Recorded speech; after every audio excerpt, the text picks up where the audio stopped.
Hello students, Jessica this side. So we're going to learn today IELTS reading, and we'll discuss strategies of like the basic ones, type of questions, and how to get a band score of 7 plus throughout 8, 9, however you want, if you follow us properly.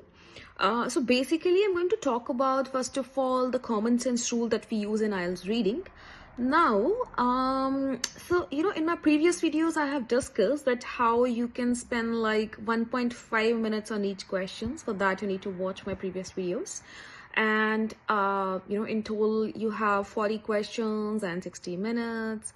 However, I don't think so that you would be doing that because some questions are easy, others are difficult. So you would be spending like less time on the questions that are easy, whereas more time on the questions that are difficult. So that's how it's gonna happen. Now I have a question for you guys. You must have got to know that if you got 3 passages and you have 60 minutes, you want to be spending 20 minutes on each passage. Am I right? Now think about it and comment in the section below that why do you think that we should not be spending 20 minutes on each passage.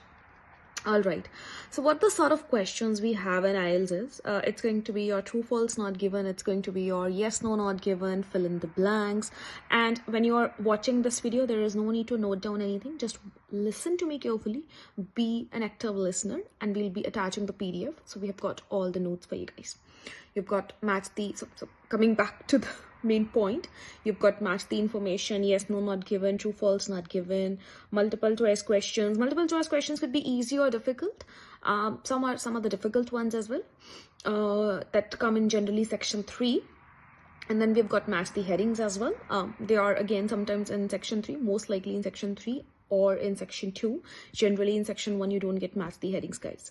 In section 1 of your IELTS reading, if I talk about the academic one, that's always your fill in the blanks, true, false, not given. These are the questions that come. I speak a lot, I guess, no? So what I'm going to do in this video, I'm going to solve a reading paper with you guys wherein we're going to solve true, false, 3 questions of just true, false, not given. I'm not making the videos very long. The reason being, maybe long videos sometimes do not, they're not as helpful as the short videos are to help you get a good balance as always. All right, so before we start with the true, false, not given, I would also like to emphasize on just one more thing, that students think that section 1 is easy, section 3 is the hardest one. It's actually not the case. It's like, you have to believe on one more thing, that when you're doing section 1, your mind is very fresh, whereas till the time you reach section 3, your mind is already exhausted. So this is why you're not able to perform well in section 3. However, if you follow our techniques, I can tell you methodologies with the help of which you can even get a band 9 even if you start from section 1 instead of 3. Anyway, even if you start from section 3, that's also not a problem. So let's solve a paper together. So as you can see on my screen itself, on the left hand side, so we're going to solve 3 true, false, and not given. The name of this passage is Life and Work of Marie Curie. This was basically taken from official IDP's website. And I'm going to, first of all, what I'm going to do is, this is how we actually do it basically, guys. So you always read the questions first. Do not read the paragraph or something, because why are you reading that? You don't need to read that. I mean, use common sense more than anything else. Okay, so let's read questions 1 to 3. Don't call me a rude teacher, I'm just straightforward. So do the following statements. Agree with the information given in the passage. In boxes 1 to 3 on your answer sheet, write true if the statement agrees with the information, false if the statement contradicts the information, not given if there's no information on this. The first question is, Marie Curie's husband was a joint winner of both Marie's Nobel Prizes. Mary became interested in science when she was a child. Mary was able to attend the Sorbonne because of her sister's financial contribution. Whenever as a student you're reading the questions, make sure you are skimming and scanning it in a way that when you are going to the paragraph to read the paragraph, you're not forgetting what you are actually searching for. So Marie Curie's husband, who I'm imagining myself as a student, let's say, was a joint winner of both Mary's Nobel Prizes. And Mary became interested in science when she was a child. Mary was able to attend the Sorbonne because of her sister's financial contribution. Okay, I'm done reading the questions. This is something that you have to do a little faster when you're doing in the real exam. Let's read the paragraph now. So Marie Curie is probably the most famous woman scientist born in this and this. She's also famous for her work in radioactivity and was twice a winner of the Nobel Prize with her husband, Pierre Curie, and Henry Becquerel. She was awarded the 1903 Nobel Prize for Physics and was then the sole winner of the 1911 Nobel Prize for Chemistry. Got my answer, I guess. With her husband, she was awarded 1903 Nobel Prize for Physics. Then she was a sole winner of... Sole is like only winner. Sole means only one winner. So this means her husband was not something that we read in the questions. We'll again go back to the first question. We've got the answer. So the first answer is false. Marie Curie's husband was not a joint winner on both her prizes. One was sole's Marie's, and sole means only belong to Mary, while the first one award belonged to both of them, which was for physics in 1903. The first statement is false. Now, from childhood, again, we have got the word childhood. Mary was remarkable for her prodigious memory and at the age of 16 won a gold medal on completion of her secondary education. Since childhood remarkable, okay, because her father lost her savings through bad investment, she then had to take work as a teacher.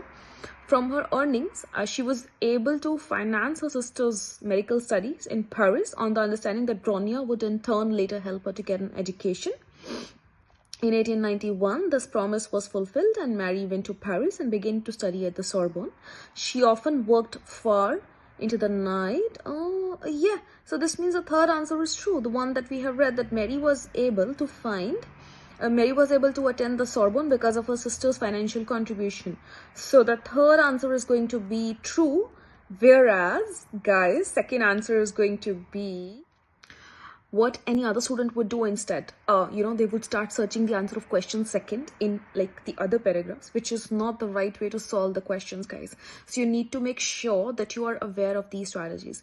Guys, I might feel sometimes that I've, when I was teaching you guys online like this and through videos, I'm able to help a lot of students at the same time, no doubt, but I feel that I've solved it a little faster. Let me know in the comment section below if I've taught you a little faster. What I'll do is in my next videos, I'll teach a little slow, because I can understand that as a student, when it comes to teaching reading, it's not easy for students to grasp, but still I've tried my best. I mean, I would be trying more if you guys let me know the feedback that, you've enjoyed this solving these three questions or not.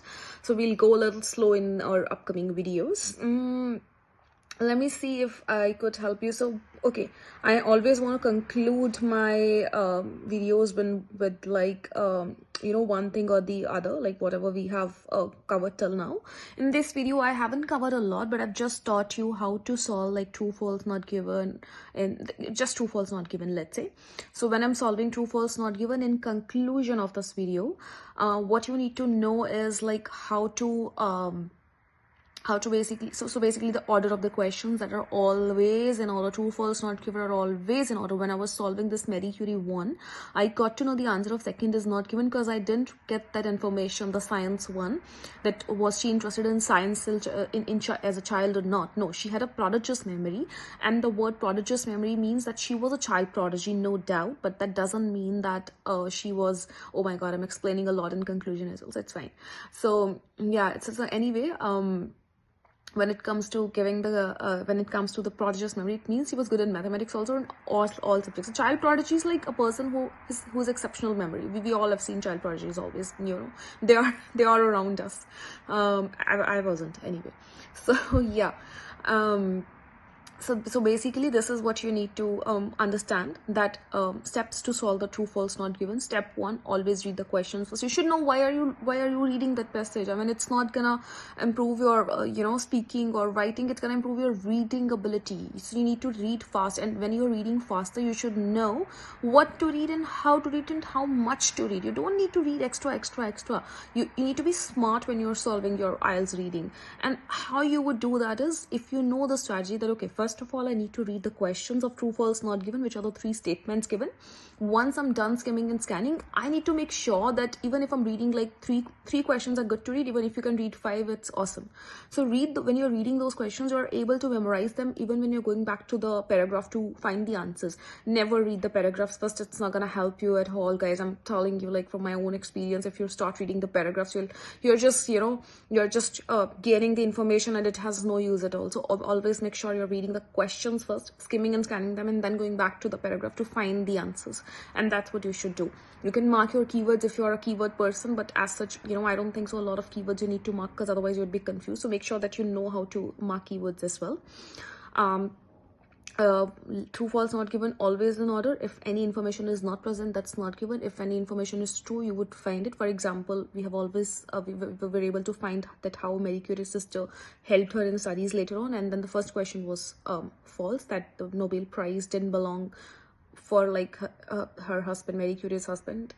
He wasn't the joint winner, but she was the sole winner of one of the Nobel Prizes, which was for chemistry. She was the sole winner, while for physics, her husband and Marie Curie, they were joint winners. So yeah, I hope I've explained it well. No, I've covered it, I guess. Yeah, so I was fast, but at the end of the video I've covered it. I hope you guys would get along with me with my teaching methodologies.